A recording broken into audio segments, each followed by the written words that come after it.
Hi kids! So today we're going to learn how to make predictions and I'm going to read the book Jumanji to you. Now look at the cover. What can we tell about this book? We see that there are monkeys in a kitchen. I wonder what that's going to mean. And the title's Jumanji. I'll start reading the book.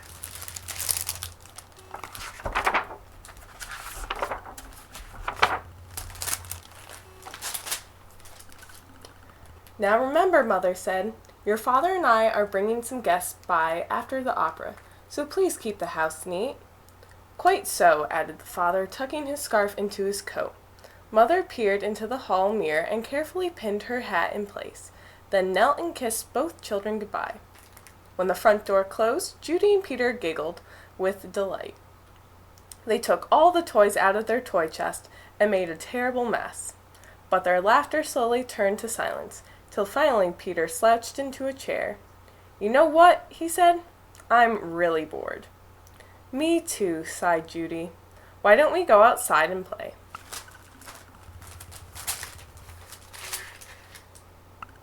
Now, I'm going to stop here and have you guys make a prediction, so you might want to pause the video. Let's take a look at the picture and see if that gives us any clues of what might happen next. Alright.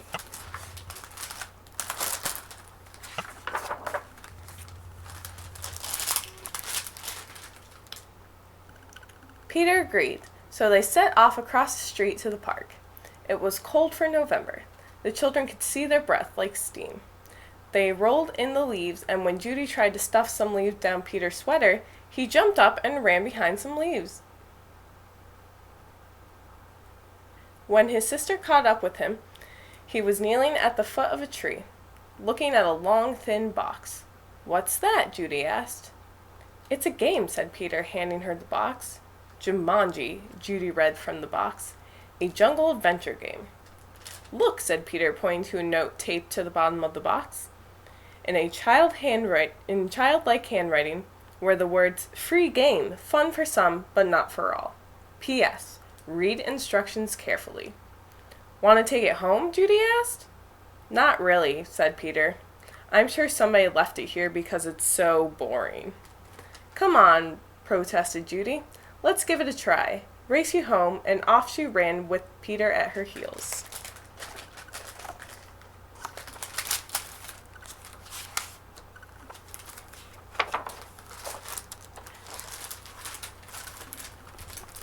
At home, the children spread the game on a card table. It looked very much like the games they already had. There was a board that unfolded, revealing a path of colored squares. The squares had messages written on them. The path started in the deepest jungle and ended up in Jumanji, a city of golden buildings and towers. Peter began to shake the dice and play with the other pieces that were in the box. Put those down and listen, said Judy. I'm going to read the instructions. Jumanji, a young people's jungle adventure, especially designed for the bored and restless. A. Player selects piece and places it in the deepest jungle. B. Player rolls dice and moves piece along the path through the dangers of the jungle. C. First player to reach Jumanji and yell the city's name aloud is the winner. Is that all? Asked Peter, sounding disappointed. No, said Judy. There's one more thing, and this is in capital letters. D. Very important. Once the game of Jumanji started, it will not be over until one player reaches the Golden City. Everyone look at the picture. And from what we just read, what do you think might happen? Pause the video here and write down your next prediction.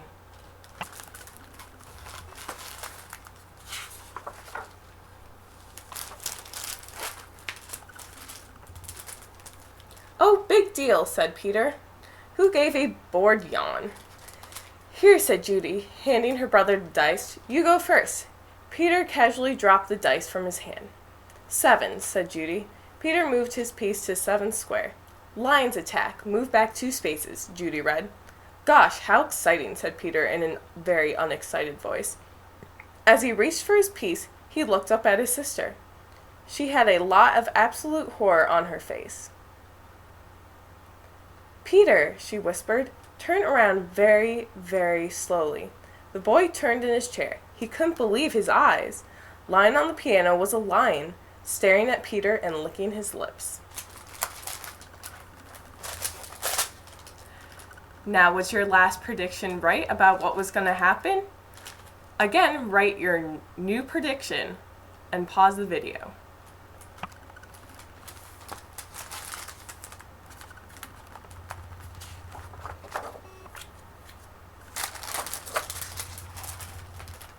The lion roared so loud it knocked Peter right off his chair. The big cat jumped to the floor. Peter was up on his feet, running through the house, with the lion a whisker's length behind. He ran upstairs and dove under a bed. The lion tried to squeeze under, but his head got stuck. Peter scrambled out, ran from the bedroom, and slammed the door behind him. He stood in the hall with Judy, gasping for breath. "I don't think," Peter said in between gasps of air, "that I want to play this game anymore." "But we have to," said Judy, as she helped Peter back downstairs. "I'm sure that's what the instructions mean, that the line won't go away until one of us wins the game."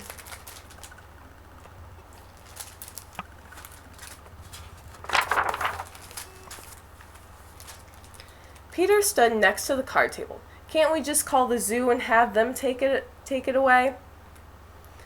From upstairs came the sounds of growling and clawing at the bedroom door. "Or maybe we could wait till Father comes home." "No one would come from the zoo because they wouldn't believe us," said Judy. "And you know how upset Mother would be if there was a lion in the bedroom. We started this game and now we have to finish it." Peter looked down at the game board. What if Judy rolled a 7? Then there'd be 2 lions. For an instant, Peter thought he was going to cry. Then he sat firmly in his chair and said, "Let's play." Judy picked up the dice, rolled an 8, and moved her piece. "Monkeys steal food, miss 1 turn," she read.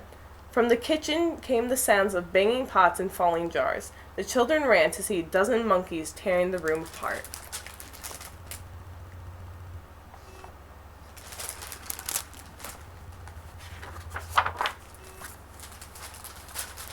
"Oh boy," said Peter.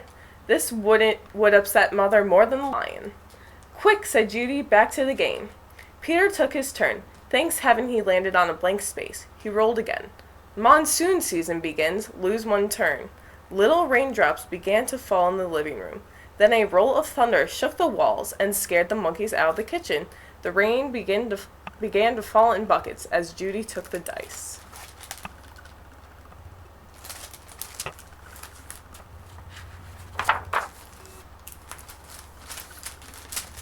Guide gets lost, lose 1 turn. The rain suddenly stopped. The children turned to see a man hunched over a map. "Oh dear, I say, spot of bad luck now," he mumbled. "Perhaps a left turn here, then. No. A right turn here. Yes, absolutely. I think a right turn, or maybe—" "Excuse me," said Judy, but the guide just ignored her. "Around here, then over. No. Over here, and around this. Yes, good. But then, Judy shrugged her shoulders and handed the dice to Peter.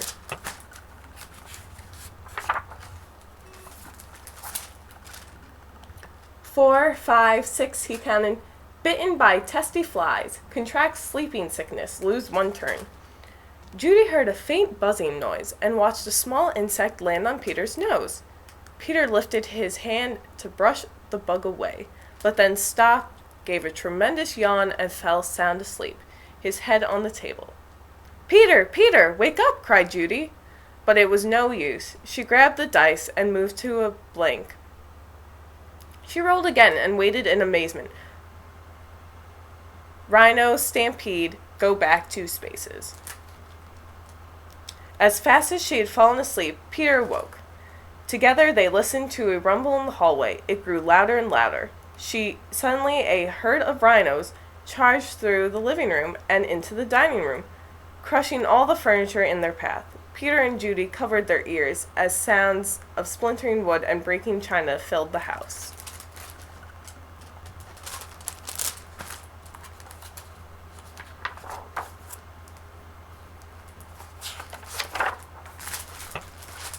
Now, from what we've learned in the story so far, I'm going to have you make a new prediction.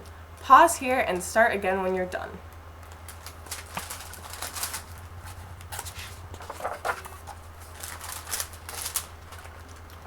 Peter gave the dice a quick tumble. Python sneaks into camp. Go back one space. Judy shrieked and jumped up on the chair. Over the fireplace, said Peter. Judy sat down again, nervously eyeing the 8-foot snake that was wrapping itself around the mantel clock. The guide looked up from his map, took one look at the snake, and moved to the far corner of the room, joining the monkeys on the couch.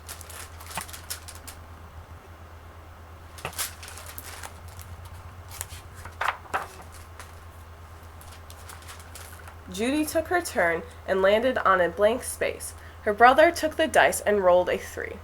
"Oh no," he moaned. "Volcano erupts. Go back 3 spaces." The room became warm and started to shake a little. Molten lava poured from the fireplace opening. It hit the water on the floor, and the room filled with steam. Judy rolled the dice and moved ahead. "Discover shortcut. Roll again." "Oh dear," she cried. Judy saw the snake unwrapping himself from the clock. "If you roll a 12, you can get out of the jungle," said Peter. "Please, please," Judy begged as she shook the dice. The snake was wriggling his way to the floor. She dropped the dice from her hand. 1 6, then another. Judy grabbed a piece and slammed it to the board. "Jumanji!" she yelled as loud as she could. Now I'm going to have you guys stop here and make another prediction, so pause until you are ready to move on.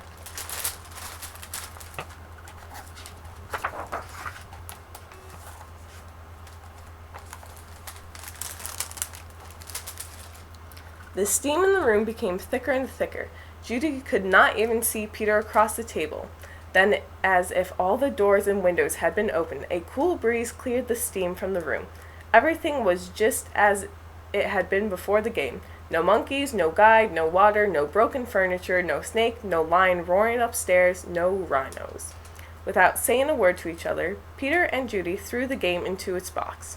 They bolted out the door, ran across the street to the park, and dropped the game under a tree. Back home, they quickly put all their toys away.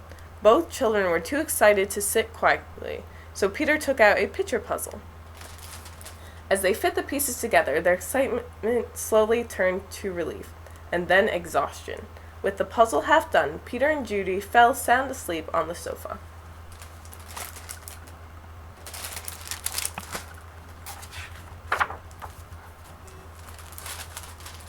"Wake up, dears," Mother's voice called. Judy opened her eyes. Mother and Father had returned, and their guests were arriving. Judy gave Peter a nudge to wake him. Yawning and stretching, they got to their feet. Mother introduced them to some of their guests, then asked, "Did you have an exciting afternoon?"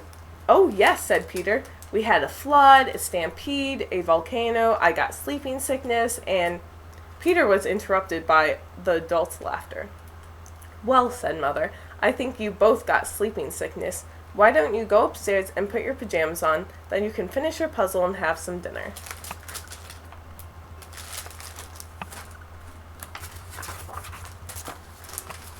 When Peter and Judy came back downstairs, they found that Father had moved their puzzle into the den.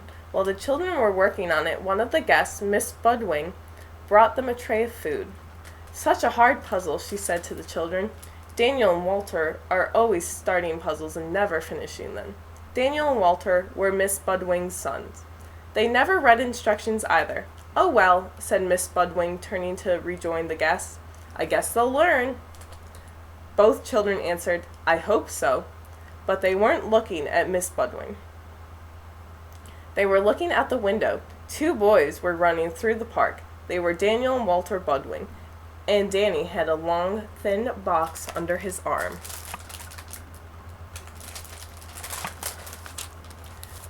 Now, was your last prediction correct about the ending of the book? See how we have to use text and pictures to figure out what's going to happen next? Thanks for listening to this story. Have a nice day.